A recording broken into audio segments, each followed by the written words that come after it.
Um, a very good morning to everybody, and thank you very much for joining us in our Open Banking and Open Finance webinar this morning. Just a few household issues before we begin, and that is we will be making the presentation available to all attendees after the webinar. And also, if I could ask you to post any questions that you might have in the Q&A box rather than in the chat box. We'll deal with attendees' questions at the end of the webinar. And yes, welcome again. So it gives me really great pleasure to have with us today our very, very esteemed speaker, Kagiso. Kagiso joins us, or is the head of the FinTech unit at the FSCA, and he also heads the South African Innovation Hub. Kagiso has an incredibly illustrious CV, and if I were to present that or walk you through that, we would really have no time left for any seminar. So suffice it to say that he's been in fintech, mobile payments, mobile money for much of his career, and in addition has a very impressive academic record, including an MSc from Oxford and an MBA from Gibbs, I think it is. So very, very hard to welcome to you, Kagiso, and thank you for your time. It always kind of elevates these kind of presentations, having esteemed speakers of your ilk on our program. So I just want to very briefly give an introduction to open banking. Now, there are a number of different definitions, and different jurisdictions make use of different terminology or definitions.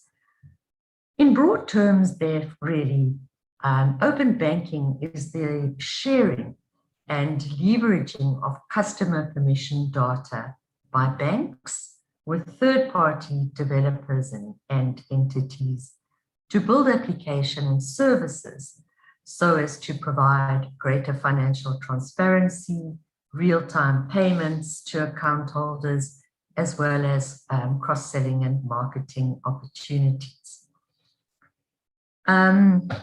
While open banking is concerned with current accounts and transaction data, open finance is much broader.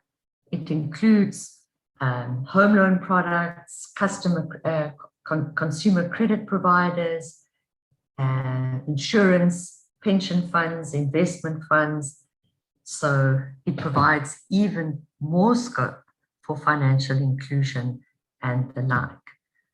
So without further ado then, and so as not to take time from any of our esteemed speakers, let me hand over first to Era Gunning. And the sequence will be that each of the speakers will introduce themselves, save for Kagiso, whom I have introduced.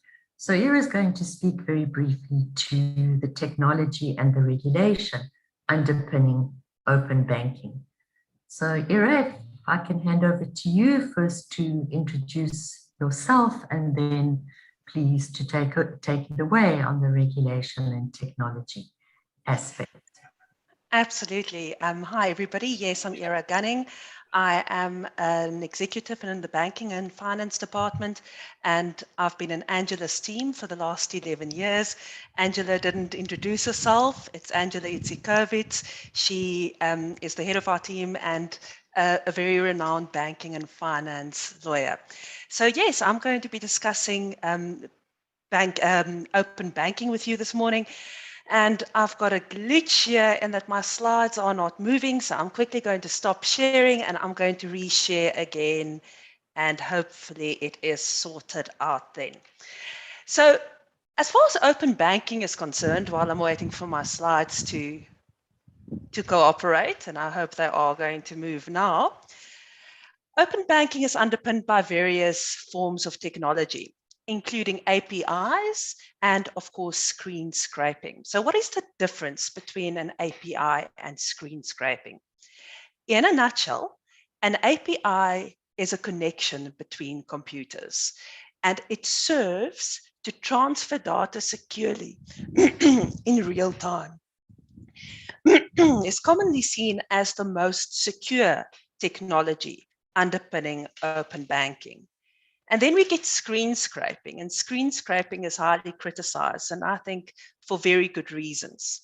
So what screen scraping does is it copies information from a display, a digital display, such as your banking app or a desktop or a website, and then it uses it for another purpose.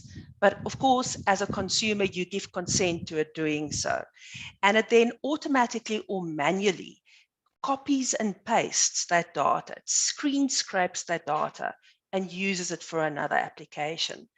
So you give permission and you share things like your banking login details, your PINs and your passwords. And then the screen scraper, for example, a fintech, would basically impersonate you to your bank, copy and paste your login details in, access your bank account, have visibility of all your data, your payment history, the balance in your account, and so on. And it could then make payments out of your account. Needless to say, this is, of course, very attractive to criminals. And we've seen cases where criminals, of course, after phishing attempts, take over these accounts and then they mine the data. So, of course, this has been criticized by regulators around the world, including the regulators in South Africa. We get various role players as far as open banking is concerned. We get account information services providers. And what they do, again, when the customer provides consent, they access our information from numerous financial institutions, and they create a single view, setting out our consumer spending habits, our financial history, and our financial behavior. And then if we consent, that information can then be sent through to another product supplier or another services provider to design products around our profile. So, of course, we could, for example, be offered credit that we can afford and so on. Then we get payment initiation service providers. These entities initiate payments on behalf of consumers. Of course, consent is required there again. Step into our shoes, make payment on our behalf. They enable peer-to-peer payments and bill payments, bypassing banks. So very important, direct payments without using a bank as an intermediary. And that is also what leads to the benefits of open banking. Our competing PISPs and fewer intermediaries, of course, result in consumer benefits. We've got increased consumer and we've got increased competition. That always leads to reduced fees. There are, of course, also benefits for the unbanked. They don't have to carry a lot of cash in going forward. They can start getting a credit profile because they can start using and building up a credit history by using payment methods, peer-to-peer payment methods that would either be very cheap or would be free because these solutions would be supported by advertising revenue. Open banking can either be regulatory or market-driven. If it is regulatory driven, we always refer back to the directive on payment services in the EU, the very famous PSD2, which is the genesis of open banking, and of course the Australian Consumer Data Right. And where it is regulatory driven, the regulation forces the banks, all the major banks, to share data with consent with the likes of fintechs and other role players. If it's not regulatory driven, it could be market driven. And we see that in the likes of India and Japan. And here the policymakers don't make it mandatory for the banks to share the data, but they promote data sharing frameworks. In South Africa, currently no regulation. We don't have anything like PSD2 or the Consumer Data Right in Australia. but it is on the radar of our regulators, including the Financial Services Conduct Authority, the Competition Commission, and the SARB. And as far as the FSCA is concerned, we are very happy to have Kagiso here. Angela has introduced him. And Kagiso, I'm going to hand over to you to please discuss the FSCA's position paper on open banking and open finance. Handing over to you. Thank you very much, Era, for that introduction, and also Angela for the introduction earlier. So I'll just share my slides shortly, and then we can have a discussion just around our paper. So if I could just receive confirmation, are my slides visible? They are indeed, Kagiso. Maybe you just want to put them in presentation mode. Yep, will do. Thank you so much. All right, thanks everyone. And so I'll share some of the work that FSCA is doing from an open finance perspective. And the way in which I'll kind of convey some of our work is I'll just take you through an introduction that introduces our thinking on this topic and what's informed it. And then I'll touch on some of the findings that we surfaced from industry in looking at the landscape. And then based on those findings, then some of the initial recommendations that we have made and published in our consultation paper, which we gave industry an opportunity to provide feedback on. So those are kind of the three things that I'll cover in this presentation. Hope you enjoy it. So from an open finance perspective, the way we are framing it and how we think about it is crafting a framework that essentially facilitates data sharing between incumbents and alternative financial services providers, but done in such a way that it ultimately ensures consumers' rights and businesses' rights are upheld, where they need to be in a position where they're able to give informed consent. So that's the key emphasis for us. It's a framework for sharing data, but done in such a way that it actually treats customers fairly and it protects them and makes sure they're in a position where they're giving informed consent. We'll unpack a little bit of around what that actually means. So as Angela covered, the scope of our paper is much wider than just open banking. We obviously recognize that data sharing is occurring beyond just transactions and accounts-based data. It's also happening across other financial activities within the financial services space. So whether it's if you're trying to get a home loan, if you are trying to get a personal loan, a business loan, an investment account, a pensions offering, that's also a space where data sharing is taking place and alternative service providers are creeping in and looking to access data. So from a use case perspective, there's multiple use cases that are being developed off the back of this data sharing. So I've covered some of these, from payments to account aggregation, insurtech, personal and business financial management, alternative lending, digital banking. These are just some of the primary use cases that we're seeing. And certainly we're expecting a lot more to come through. And from an enabling technology perspective, what we've also seen is that open APIs or screen scraping tend to be, at this point in time, particularly in our jurisdiction, the dominant technologies that are being used, and each of them have strengths and weaknesses. And then obviously off the back of that, AI, machine learning, and data from a processing perspective is one of the key drivers to generating understanding of consumers and then serving them, and then obviously cloud-based infrastructure to actually store some of this data and to really process at rapid speeds. So in a nutshell, these are just some of the themes or elements that we've seen to underpin this particular topic.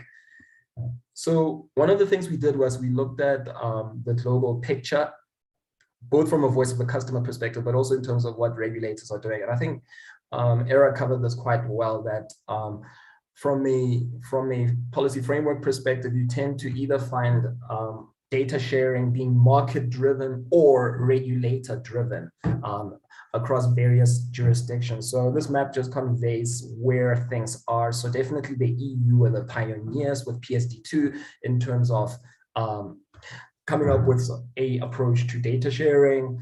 We've since then obviously seen work coming out from UK and also Australia. So those were very good examples for us. We actually had conversations with those regulators as well in order to really deep dive into the effect that some of the regulations they've developed has had on their markets. And so that was interesting for us. But also we've seen in the US where it's actually been very much market-led rather than regulatory driven. And we've started to see other jurisdictions as well, like Brazil in particular, which is an emerging market. So that's interesting for us. Also start to go in this direction and actually roll out open banking in particular. So those have been good references for us just in terms of where things are going. But I think there's a recognition that data in general tends to underpin a lot of what financial service providers are doing going forward. And as a result, it needs to be facilitated in a way that ultimately it delivers the promised benefits, but also protects participants across the chain. And then if we look at it from a customer perspective as well, how they are receiving this. So while it's still in the early stages, so we can't really trace the effects from a long-term perspective, but customers have indicated, 63% of them at least, that they are willing to share their data if it means they could potentially get a better deal. So that's obviously encouraging. And then also financial services providers, on the other hand, they're expecting that data sharing will actually result in more competition. And so much so that actually 15% of their profits are likely going to be at risk. And that it will also lead to 20% of customer churn from open finance. So this is something that's just kind of coming through from global sentiments around this topic. So when we look at some of the use cases and the financial activities that are resulting from this data sharing, so the top 6 use cases that we've seen are in payments. So certainly offering customers faster way to pay, integrating payments into their shopping and e-commerce experience. That's been something that's been on the rise. And Ozo is one of the players in South Africa that's actually driving this. Another is account aggregation. So really consolidating all your financial relationships across a number of service providers. So if you have an investment account, if you have a, sorry guys, please excuse, there seems to be some construction taking place randomly, but if you have an investment account, if you have a payments account, all those various financial relationships are consolidated so that you can have a single view of it and make better decisions around your finances. Alternative lending as well. So traditional lenders have been notorious in not being able to innovate their scorecards and consider alternative data points to serve their consumers. So this has actually created the space for alternative credit providers to come and consider alternative data in order to innovate on scoring and including new consumers. There's also financial management. So that's another use case, and 22/7 is one of the examples in South Africa where they allow you to consolidate some of your financial information and then nudge you towards better financial behavior, better financial planning, and just providing you analytical tools to assist you in managing your finances. We also see in InsurTech as well, that's something that's also starting to come to the fore. They collect data from a number of financial services providers in order to offer you better premiums, in order to risk rate you in a more accurate way based on whatever behavioral data they might have on you. And then another big one is around emerging digital or neobanks. So we're also starting to see them rely on pre-existing data on customers in order to then offer them refined and more personalized propositions. So these are some of the emerging use cases that we've seen globally, and certainly even from a local perspective, we're starting to see this type of innovation. So with this understanding, we then wanted to get a little bit more specific around understanding what's happening in our own country, in our jurisdiction. So we then ended up doing a survey. We surveyed about 75 fintechs and incumbents just to get their views around open finance and the promise of open finance and open banking. So Many of them, from a benefits point of view, indicated that they see account aggregation as the primary benefit resulting from open finance. It allows consumers to get a single view of their financial holdings and make better decisions. And then another one's definitely around enhanced credit scoring. So making better credit scoring decisions off the back of alternative data. And then the third one's around enhanced underwriting and risk profiling. So those were the top 3 use cases. You can see they're all evenly distributed more or less, but these were the 3 that the industry indicated are the most promising. From a risk perspective, certainly the main one that was conveyed by industry was around data privacy and the misuse of customer data. So that's something that they indicated was a primary risk that needed to be managed. And then the interception of that data or its protection via cybersecurity is also going to be key, and it's one of the key risks. And the third one is also around customer adoption, or customers' capacity to meaningfully adopt open finance. So are they able to provide informed consent? Is there enough digital literacy or consumer education in place to actually drive adoption? So those were the 3 primary risks that industry indicated. And then we also asked them who do they think likely will benefit from open finance. So most of them conveyed that fintechs are likely to be the biggest beneficiaries from open finance coming to the fore. The rest were evenly split. So it includes a range of players from big tech providers to traditional financial service providers. And then from an expected outcomes perspective, so many of them indicated that the top 3 were greater innovation. So this will lead to greater innovation around products and features to serve customers. The third one is it'll drive better customer experience off the back of this data, where you're able to offer much more personalized experience for customers that speaks to their unique individual needs. And then the third one was just around greater competition. So they're expecting that they'll all be having to do more in order to win with customers. So those were interesting to learn. And then in terms of the data sharing, primary data sharing methods, so industry also revealed that open APIs or screen scraping tend to be the primary mechanisms in which they are currently sharing data. And whereas open APIs, that's typically a method that established financial services institutions, incumbents tend to use, and upstarts tend to rely more on screen scraping as a way to collect data. And this has also created almost a divide in the industry around which one should be the standard.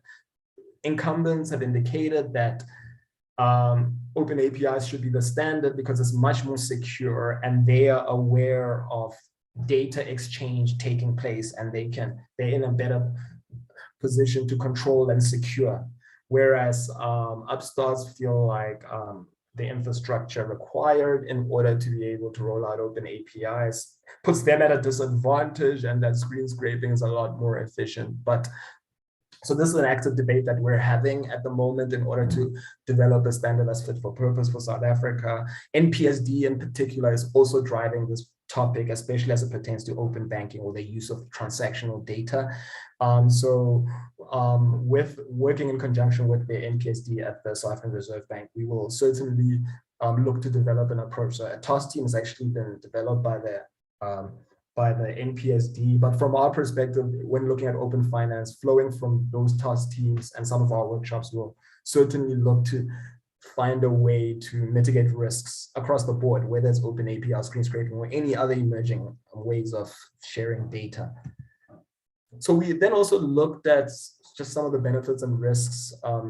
And so the way we thought about it is across the chain. So you have customers, you have a institution whose data you'll be collecting from, and then you have third parties looking to offer customers some alternative service. So from a customer perspective, the primary benefits we identified was certainly personalization, which from a regulatory perspective, we're really excited about. So taking alternative data in order to enhance your understanding about the consumer, in order to then offer them products and services that much more appropriately meets their needs. That is a good thing, because then obviously it means then that customers are not missold products. So that was exciting. The affordability from just having increased options and competition, that's something that also is good and it's a benefit for consumers. And then the potential for financial inclusion as well. So using alternative data to be able to serve customers who were not well understood by traditional financial services providers is something that's also an exciting prospect.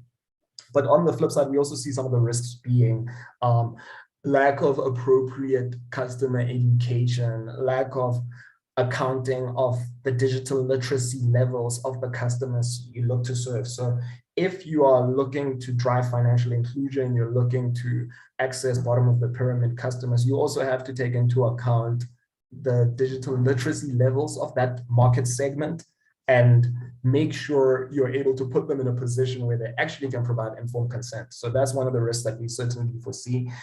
We also foresee misuse of customer data beyond the scope of their consent. So when you're running your algorithms, you're running big data on their data, did the customer actually consent to that, or did they actually consent to something else entirely? So these are things. And then obviously cybersecurity and data protection. So the fraudsters are always evolving in sophistication in terms of accessing data. So that is also a moving target, just in terms of making sure you have practices in place to safeguard the data you collect.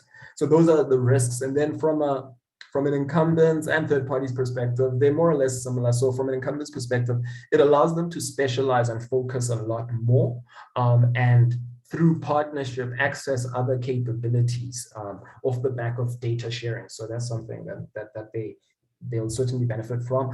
And then, but on the flip side, also there's risks around just cybersecurity, interoperability, data protection, and also the cost of implementation. And then similarly for third parties, but one of the notable benefits for them is it lowers barriers to entry. It removes the starting point of having to collect your own data. It instead allows them to focus on accessing pre-existing data, supplementing it with their own data in order to ultimately innovate in serving customers. And so they can focus on the innovation much more. And it therefore increases their growth and distribution opportunities. So these are just some of the benefits that we noted and inform our thinking as we obviously try to develop a regulation that actually amplifies the benefits but mitigates the risks. So then with this understanding, we then obviously put out recommendations in our consultation paper. So our recommendations focused across 6 themes. So we spoke to consent, customer protection, dispute mechanisms, data sharing standards, commercial models, and also data protection. So from a consent perspective, we obviously spoke to the fact that customers need to be the starting point of any data sharing, and they need to be able to provide informed consent. And then secondly, we also then spoke to the fact that customers need to be protected and treated fairly in the use of their data, and they need to have mechanisms to actively inquire about how their data is being handled. And then more specifically, there needs to be a dispute mechanism in place that actually allows for dialogue between the 3 parties, so the customer, the incumbent, and also the third party collecting data, so that there isn't a breakdown across the chain. So some process needs to be in place that actually allows for dispute to be raised across all these parties. The third ones then are obviously around data sharing standards, APIs versus screen scraping. So we advocated for APIs, but not necessarily a banning of screen scraping. So that's what we put out in but more securing it. But ultimately, we should move in a phased manner towards APIs. And then from a commercial models perspective, we just said that there needs to be a distinction between what data must be freely shared and then what is defined as value-added data that can then be sold on a commercial basis. So there has to be that distinction. But our primary recommendation was that the data should be free if the customer has given consent, and no, there shouldn't be any costs borne. However, you can still sell data commercially if you add more value to it, if you further process it. And then from a data protection perspective as well, it's really just establishing around standards and a liability framework being in place to ensure that there's accountability if you end up mishandling consumer data, and that you are able to uphold the customer's privacy. And this flows from POPIA as well. So it would just build off POPIA, but then obviously have standards that specifically talk to some of the financial activities that take place in the financial sector. So these were the 6 areas that we put in our consultation paper. We got feedback from industry, and now we're at a stage where we are hosting workshops around these 6 themes. So we had a workshop 1 already around consent, and which actually elicited some very interesting themes and consideration. So how is consent, one of the key ones was, for instance, how is consent obtained and how is consent maintained, right? So just obtaining consent is not sufficient in of itself, because sometimes there's an evolution in how the data is used. So how do you maintain consent, etc.? Those were some of the interesting things. And then just accountability around customer protection and also dispute mechanisms. So those were some of the themes that came up. We've got a second workshop lined up around data sharing, and obviously the contentious topic of APIs versus screen scraping will come up. And then also just around data standards, and then commercial models. What is free data? What is actually data that's value added and can be sold commercially? So these are the things we'll be workshopping in order to come up with specific standards flowing from the principles of our consultation paper. And then in terms of what industry then can expect from a flight plan perspective. So as mentioned, we put out a consultation paper, we received comments, we synthesized these comments. We then had a comments workshop around middle of the year. We then further had a workshop to deep dive into some of the comments and look to come to fit for purpose standards that industry gave an input on. We will have a second workshop, which will also look to tackle the other 3 themes. And then based on that input, we'll then synthesize it and put out a draft paper for internal consideration. So that's within the regulatory community. And then once we've had the inputs from our partners, we'll then put out something towards the end of the year for industry to be able to comment on. It'll be a much more detailed version of what you would have seen in the consultation paper, which was more really to test principles. Here, it will be more to test, to go into details, start talking about the how of a lot of the principles that we would have conveyed in our consultation paper. And so with that, I'll then close off the presentation. Thank you so much. I'll hand it over to the next presenter. Thank you so much for that, Kagiso.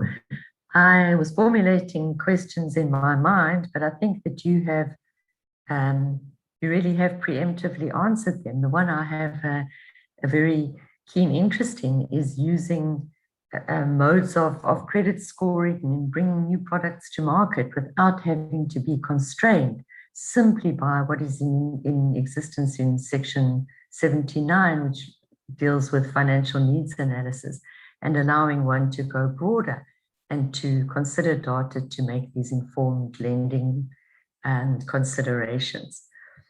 Just have 2 very, very quick questions, if I may, Kagiso, and if you answered them either directly or indirectly, forgive me. So leaving aside the market and the regulatory driven approaches here, do you envisage that there'll be an API or a technical standards setting body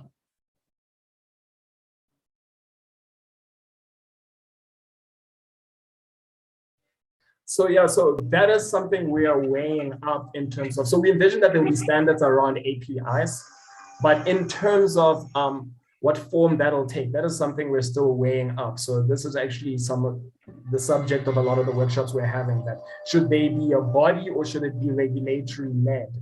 Should it be principle based or should it be rule based? So those are still topics that we're currently discussing. So what we are unanimous on, that we do need to have standards that level the playing field for everybody, but the how is something that's still up in the works. So just last question, or a question flowing from that, Kagiso. You've got your third parties. Do you envisage allowing fourth parties? And will those have to be brought within the standards framework? Or could the relationship between the third and the fourth, outsourcing, I suppose, in a sense, simply be regulated by contract? So yes, so the broader ecosystem is in the next phase, is certainly something we're going to look at. So I mean, if you think about open data, that is certainly even the next level that we're going to be thinking about, because obviously financial service providers don't operate within a vacuum, and the data is shared even beyond the financial sector space. So with these super apps that are coming up, having e-commerce embedded in them. So that's certainly an area that we're going to look at as a next phase, once we've obviously put something out around open finance. But yes, even within open finance framework, certainly fourth party and fifth party, etc. Those are things we'll have to consider. But the aligning mechanism, and this is something we obviously put out in our consultation paper, is that if you are going to collect financial data from customers, you need to be licensed to do that, whether you're a third, fourth, fifth party, etc. So like UK has done, for instance, the FCA will license them, and then you're in a position to seek consent from customers before you can collect data from a financial service provider.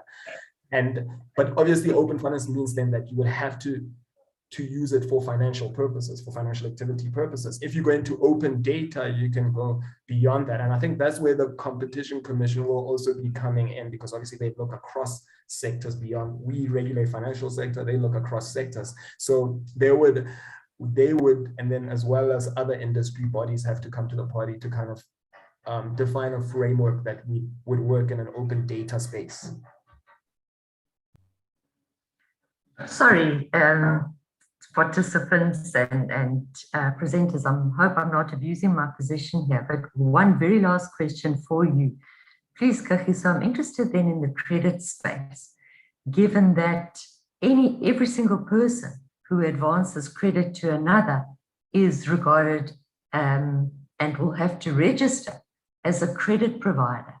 Now, how are you going to impose standards regulating that kind of activity, given that they may well be individuals who are simply making a once-off loan? Yeah, so that's actually a discussion we've been having with NCR. So obviously, on the one hand, you have to be licensed to be a credit provider via NCR. But what data you collect in order to be able to ultimately provide credit, that would still be facilitated by open banking or open finance. So, so this would be almost a collaboration between what we have that's existing around what you have, regulations and the licensing you have to get to be a credit provider, and then how you actually obtain that data. Like, so you may have to be licensed by both NCR and FCA if you FSCA in that case. Okay, thank you very, very much, Kagiso. As I say, all the questions I had wanted to ask, you so ably dealt with in your presentation. So thank you very much for a really lucid, concise and insightful presentation, Kagiso. And congratulations on the work that you're doing and how widely you have consulted. So as you said, before I peppered you with questions, if we can then hand over to you, Jeremy, please introduce yourself. You are from the competition department, or you were, and there are huge competition issues. And as I understand it, the competition authorities are probably, or maybe the body that's kind of done the most work in this space. But having heard you, Kagiso, I'm not sure that that's correct. Over to you then, Jeremy. Thanks so much, Angela. So I'm going to be addressing this topic with an executive in our department, Aidan Scallon. So I'm also going to ask Aidan to introduce himself because he's actually going to be giving the introduction to open banking in the competition space. But yes, I was a candidate legal practitioner in the competition department. I recently made a move to the IP department. But yeah, I'm back here again today wearing my competition hat to speak about these issues. If I could maybe just hand over to Aidan to introduce himself and introduce competition and open banking. Great, thanks very much, Jeremy, and thanks very much, Angela and Kagiso as well. Yeah, as Jeremy mentioned, my name is Aidan Scallon. I'm an executive in the competition department of ENSafrica.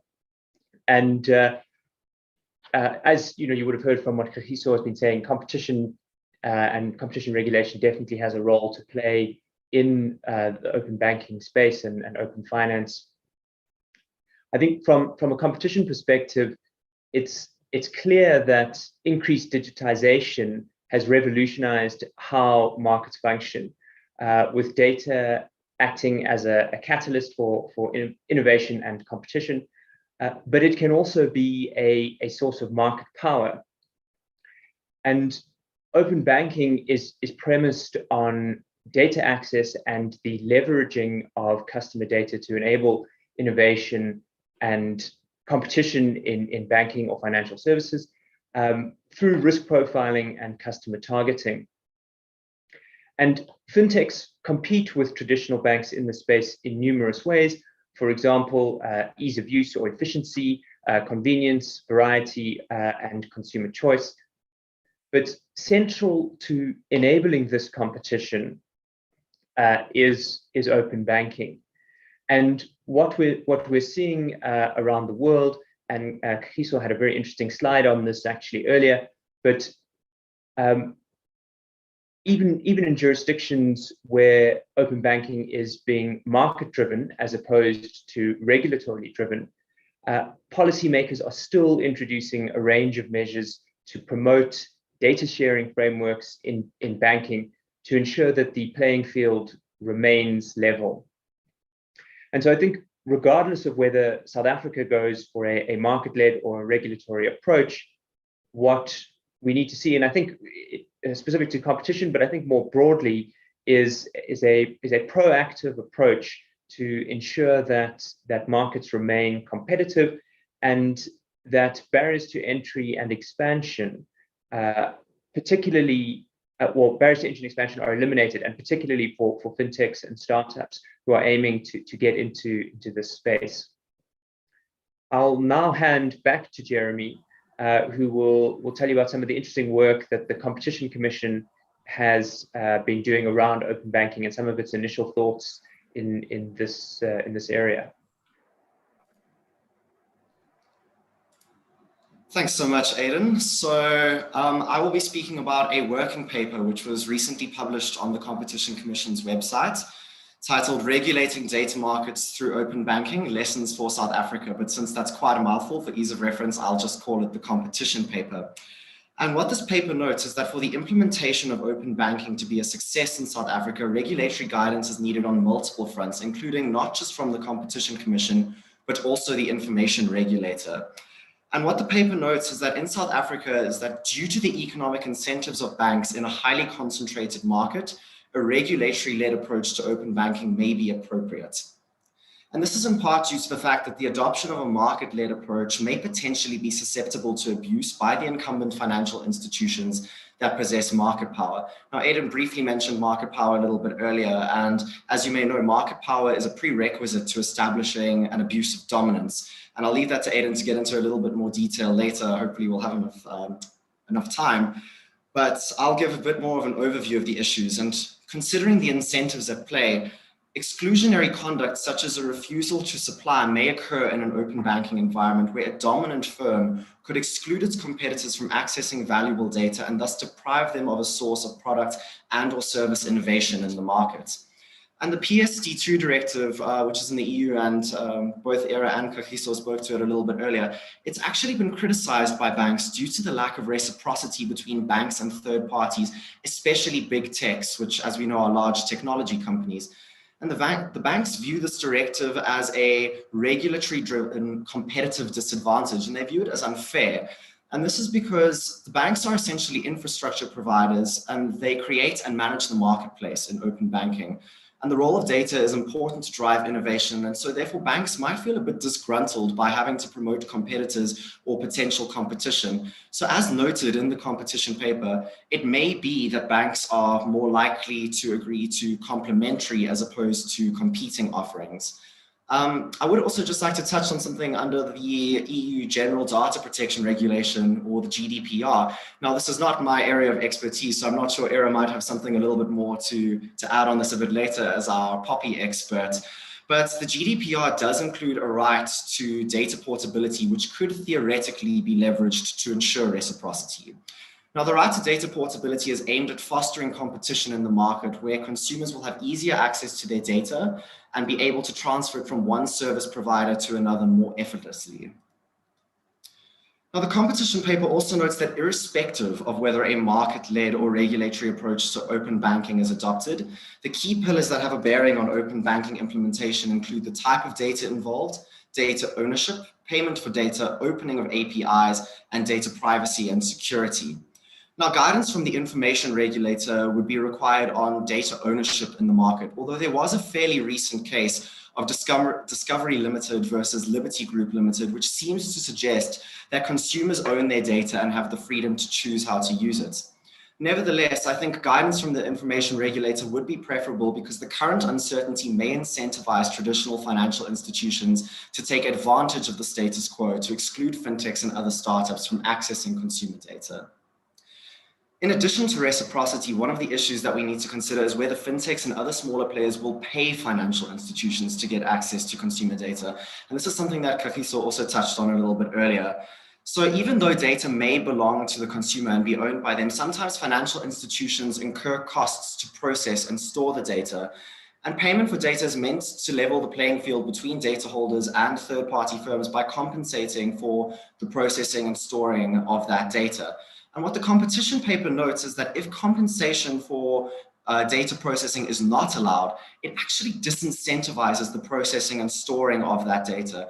However, there are also risks associated with the sale of data, such as exploitative conduct, such as excessive pricing or a constructive refusal to supply. So the result of that would be that instead of achieving access as envisaged with open banking objectives, the sale of data may actually create barriers to entry, thereby inhibiting innovation and competition.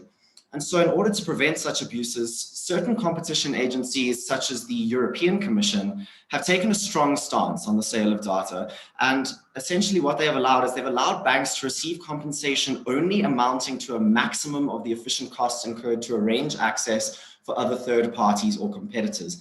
And support is lended for this approach in the competition paper, where it states that at most compensation must be equal to the costs incurred for sharing data.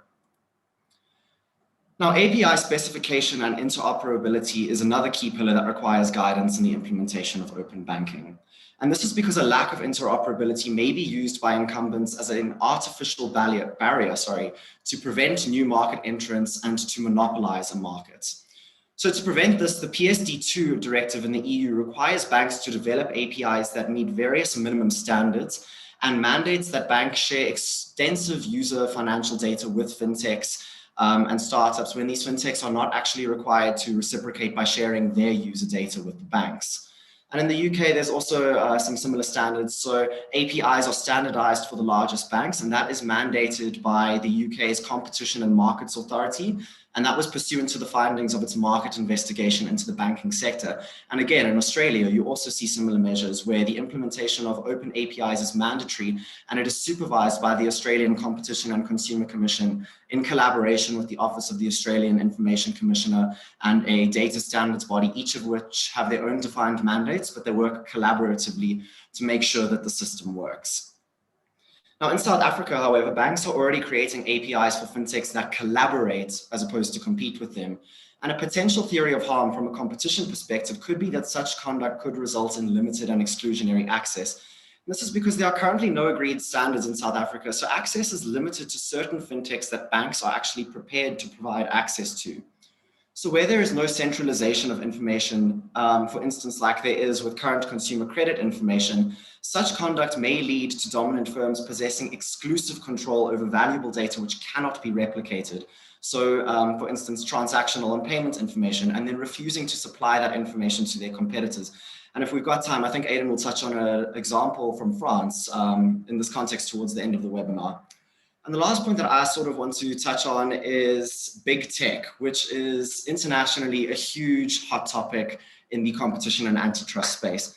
And while the extent of the risks posed by the entry of big tech into open banking in a South African context is not yet determinable, the competition paper does note that open banking is intended to disrupt the business models currently employed in banking, thereby promoting innovation and competition. However, it does also invite the entry of big tech firms who can capture dominant positions in the markets they have disrupted by leveraging their core offering as a multi-sided platform. And this core offering allows these big tech firms to exploit network effects and scale and scope economies, which allows for the tipping of markets in their favor. And there are indications that big tech firms are already entering banking product related and service markets. So for example, Google Pay and Apple Pay. I'm sure that by now many people have seen people paying for their groceries with their Apple Watch. So it is starting to happen, and the entry of big tech firms is also aided by the fact that they are not generally subject to as stringent regulation as traditional financial institutions. And now the concern is that if the same regulatory leeway that is provided to fintechs to encourage their entry and participation is then also provided to big tech firms, although the entry of those big tech firms may encourage competition in the short run, it could also create a long-term risk of monopolization or gatekeeping by those big tech firms. So proper regulation and oversight would be required to guard against these dangers, because those dangers are ultimately to the detriment of fintechs and startups and SMEs trying to enter the market, which is really where a lot of the open banking objectives are aimed, is to assist these businesses and these firms. So the competition paper postulates that it may be necessary that bespoke regulation be developed for big tech firms, with limitations on the allowable penetration of these firms into the financial system before systemic risk exposure requires regulatory oversight. So if regulation is designed in such a way as to ensure that there is a level playing field between big tech firms and incumbent financial institutions, then there is a higher likelihood that these firms will engage in head-to-head competition. Unfortunately, the Commission does seem to be alive to these issues. However, it does bear mention that its approach needs to be carefully balanced, because over-regulation may ultimately stifle pro-competitive innovations. And the Commission has indicated that it's of the view that the competition and public interest aspects of fintech markets are actually best addressed through a collaborative approach through the Intergovernmental Fintech Working Group, which includes all relevant regulators. So I don't think the Commission is going to go all gung-ho, on its lonesome about this. I think it's very much going to be the collaborative approach that Kagiso was speaking about earlier. And that's it all from my side. So that being said, I'll hand back to Angela. Thank you very much for that very incisive discussion, Jeremy.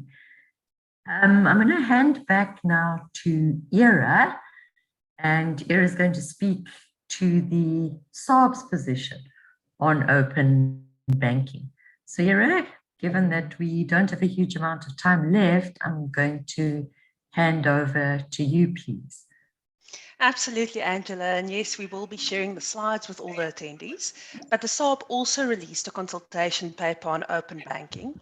And what was interesting is they also spoke about a new class of third-party providers that should be recognized, and there should be a distinction between good open banking practices and bad open banking practices, and that everybody that participates in the national payment system should be regulated, and I certainly agree with that.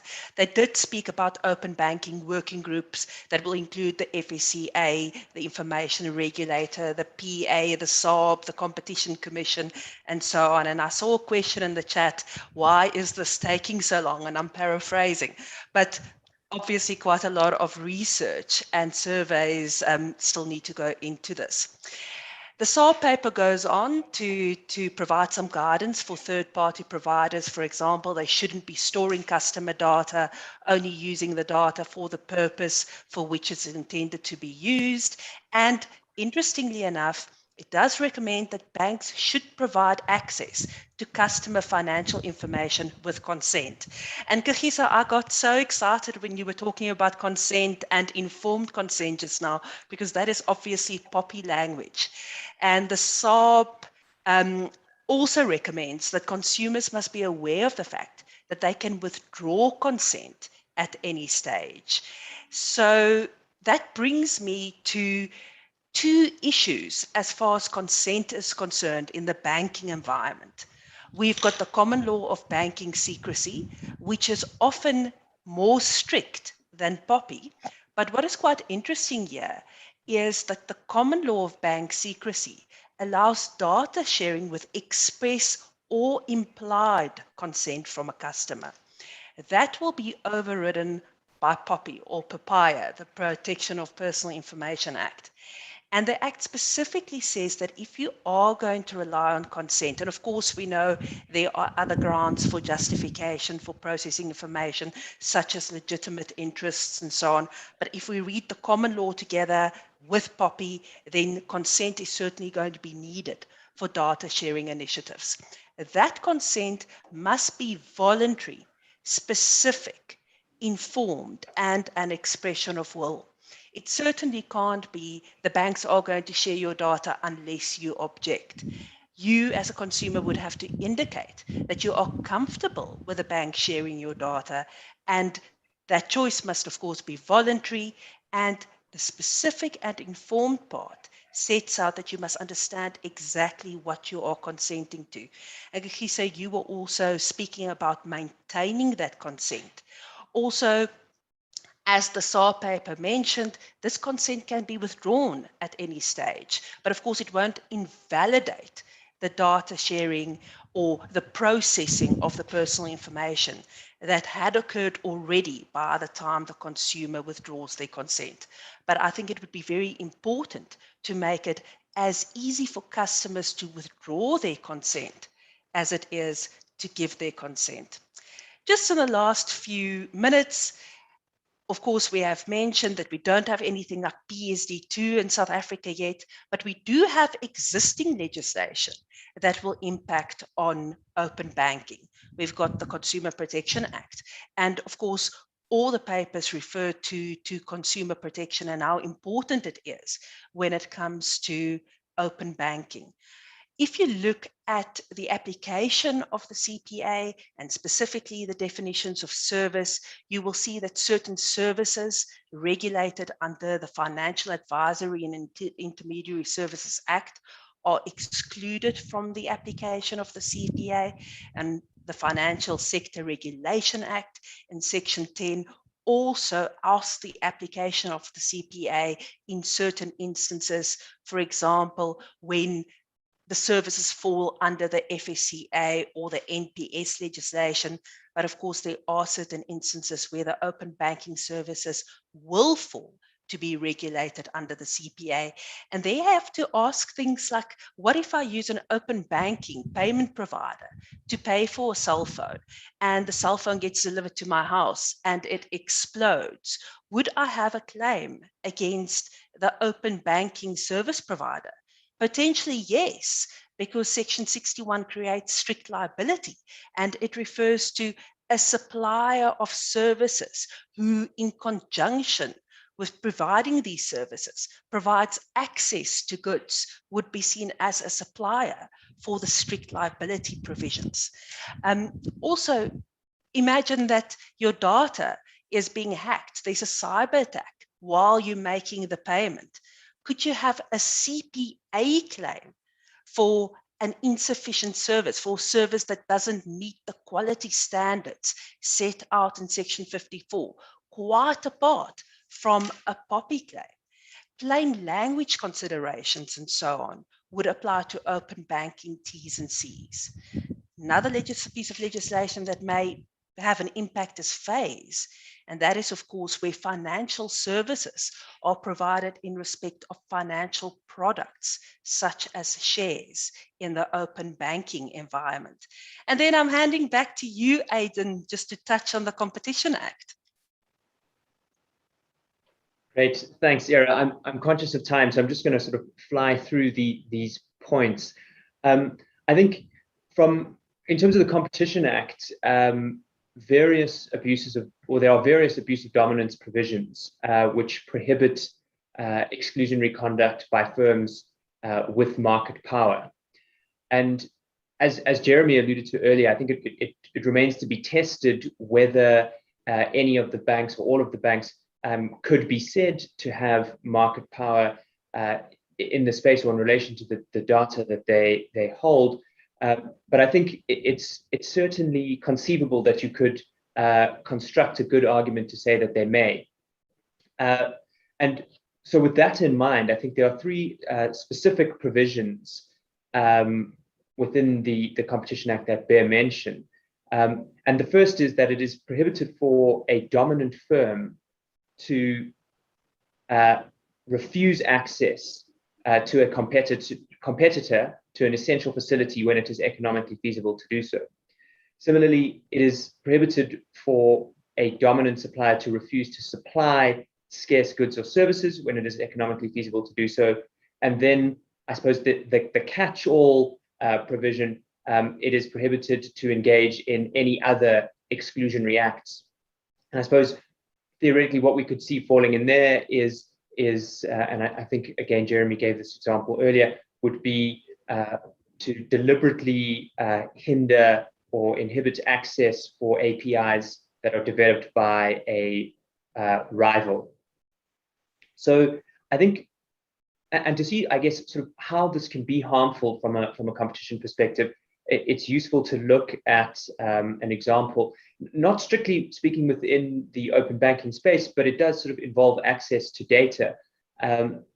And that is the French Cigidim case, which involved a French pharmaceutical company that had a database called OneKey, and that database included a lot of information on doctors' medical information, so the doctor's contact information, their specialties, their visiting hours, and so on.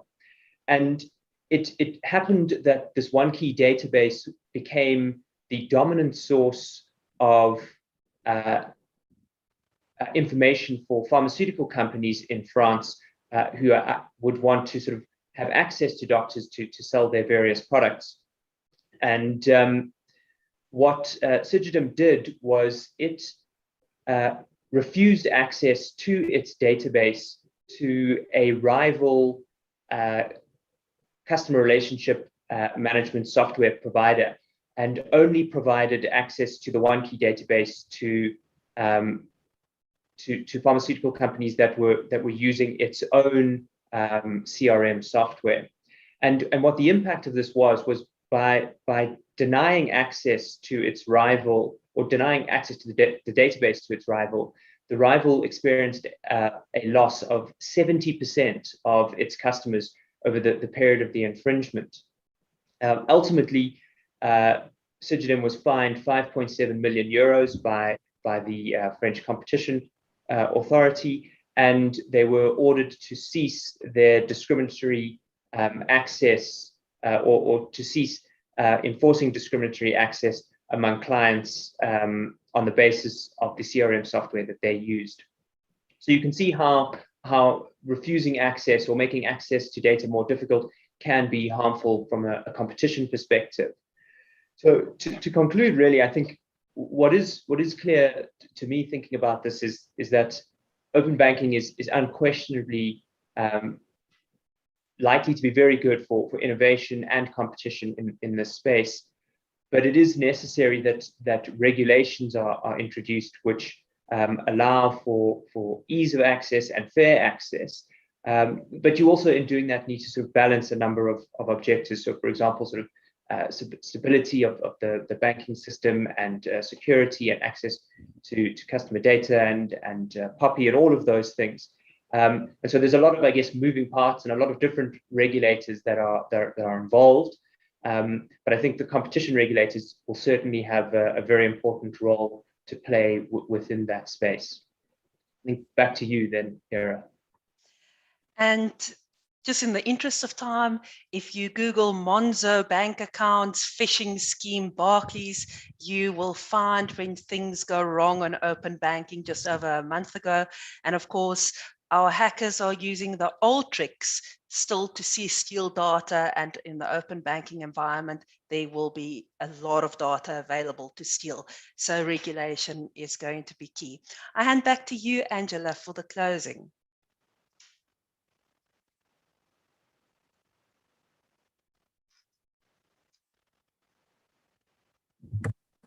Thank you very much, Ira, Kagiso, Aidan, Jeremy. I thought it was an excellent presentation, or the presentations from each of you were excellent. And thank you so much for your time and the preparation that went into this. And as Ira mentioned, and as I mentioned at the outset, we will be making the slides available. If I may, Kagiso, because I think it's an interesting question. I'm picking the question up from the Q&A. And the question asks if the FSCA or any of the other regulators have considered this whole issue from a cross-border perspective. And to this end, will the regulators be working with other jurisdictions? In Africa, for example, as we know, that the remittance space is key here, where people make cross-border payments from South Africa to other African countries, as well as, of course, to international destinations. What's the thinking around cooperation, collaboration? Where are you guys at on this, Kagiso? Sure. So in developing our position papers, we typically collaborate with international regulators and also with sub-Saharan African regulators. And we actually have forums that are specifically geared to providing progress updates and getting inputs from them. So that harmonization and collaboration certainly takes place, and it becomes very important as an initial basis for us to develop and construct our position papers. But obviously, then we have to be quite granular and specific in considering what's happening in our own local jurisdiction. So we usually apply both those methodologies to coming up with anything. So certainly that is something we do. I mean, we also know that Nigeria, for instance, right now has put out something as well. And so those are folks we also looking to collaborate with. And then from an East African perspective as well, we have collaborated with them, particularly given the mobile money prominence in that market. And so what does that mean and how have they managed it? Because obviously then there's an intersection between telco and financial services that's driving that activity. And so, yes, so that's the approach that we've taken. And sorry, I think there was another part of your question, Angela, just that's perfect. Thank you so much, Kagiso. Certainly answered. So yes, thanks again, and thank you very much again to the audience for making the time to attend this very excellent webinar. And I think the space must certainly be watched. I think it certainly is a big ticket issue, and there'll be lots and lots of interesting developments. Thank you again, Kagiso, for taking time from your duties. You were a fantastic value add. Thank you. Much appreciated, Angela. Thank you. Goodbye. Thanks, everyone. Bye. Bye, everyone. Thanks.